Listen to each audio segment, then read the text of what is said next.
Ini rumah mendiang papaku, kamu nggak berhak ngusir aku dan anakku, Satrio. Tidak berhak katamu.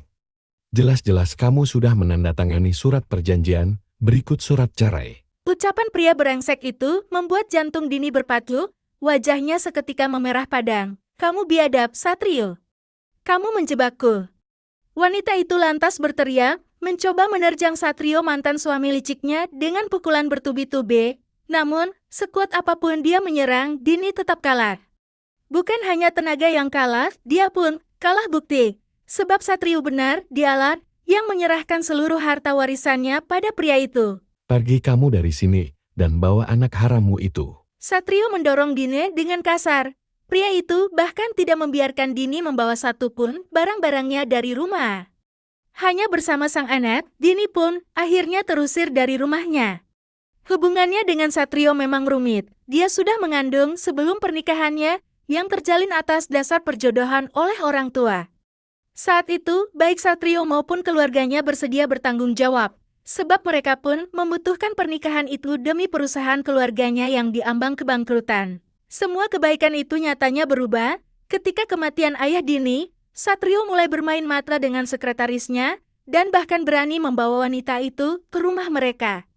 Dan sekarang, posisi Dini sebagai nyonya rumah itu tergantikan oleh pelakor yang naik tahta. Dini menatap iba pada anaknya yang tengah tertidur pulas dalam dekapannya. Air matanya nyaris mengalir, manakala memikirkan bagaimana caranya membuat pengobatan sang anak tetap berjalan, sementara dia sekarang tidak memiliki apa-apa. Bu, apa bisa dapat tindakannya dulu, bayarnya belakangan? Saya akan cari uangnya segera. Tidak bisa, Bu. Ketentuan di rumah sakit ini, biaya administrasi harus dilunasi dulu baru pasien akan mendapatkan terapi yang dibutuhkannya. Dini sontak menghela napas panjang dan dalam. 3 bulan sudah dia berpisah dengan Satrio. Dia sudah habis-habisan menjual perhiasan yang dia kenakan ketika keluar dari rumah. Ponsel yang jadi satu-satunya barang berharga Dini pun sudah terjual. Praktis, tidak ada satupun benda berharga yang bisa dia jual lagi untuk membiayai pengobatan sang anak yang menderita talasemia. Dini sudah berusaha berhemat dengan mencari kerja serabutan dan tinggal di rumah kontrakan sepetak yang paling murah. Tapi tetap saja uangnya tidak cukup untuk memenuhi kebutuhan berobat putrinya. Tidak punya pilihan lain, Dini bahkan merendahkan harga dirinya dengan cara menemui Satrio.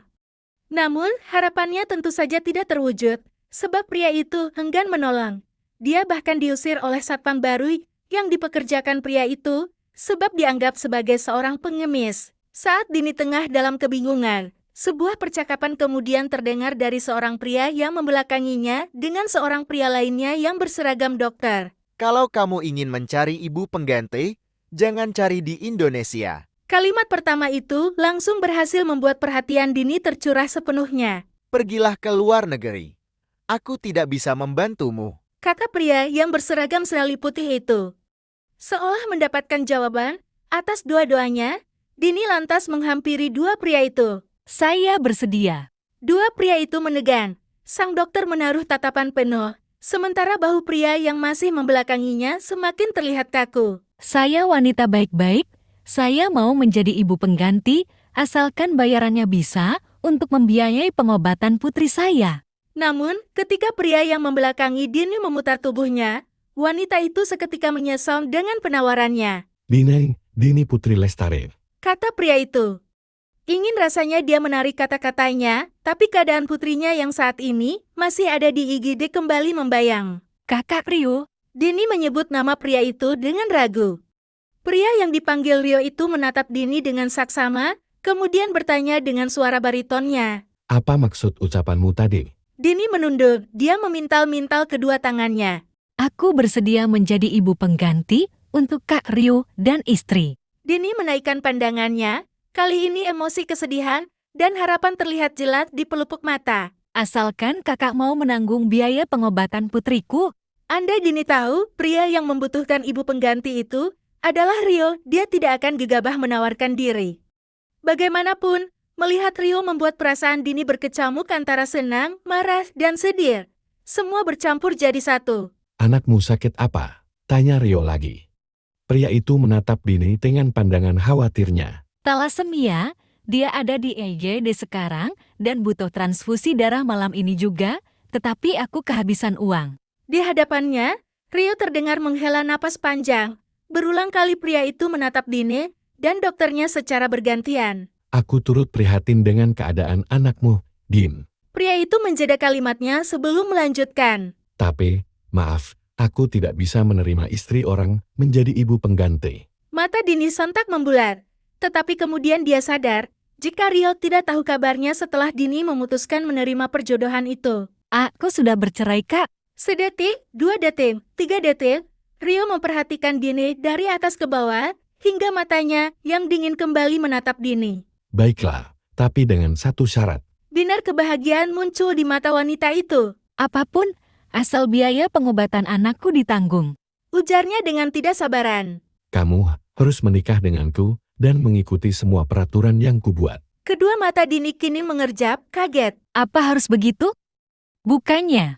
Aku tidak bisa menjawab banyak pertanyaan. Jika kamu ingin aku menolong anakmu, itu syaratnya. Yang Dini tahu, pria di hadapannya ini begitu lembut. Tapi Dini juga sadar semua ini karena kesalahan yang sudah diperbuat olehnya. Untuk itu, mengesampingkan rasa nyeri di relung hatinya, Dini menganggun. Ya, aku setuju. Tapi aku punya syarat juga dalam pernikahan itu. Aku tidak menerima syarat apapun. Tolak Rio cepat. Mata pria itu menatap Dini dengan tajam. Jika kamu setuju, aku akan bayar biaya pengobatan anakmu dan menanggung kalian seumur hidupku. Seumur hidup. Apa itu tidak terlalu lama? Tanya Dini sangsi.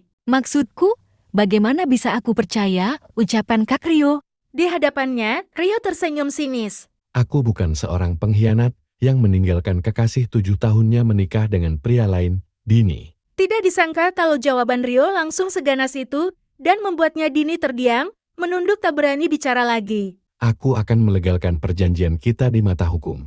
Kamu tidak perlu khawatir. Mengesampingkan nyeri di hatinya, Dini pun kembali menganggun. Baiklah, yang penting anakku bisa segera mendapatkan pengobatan. Dokter Teddy akan mengurusnya setelah kamu sah menjadi istriku malam ini juga.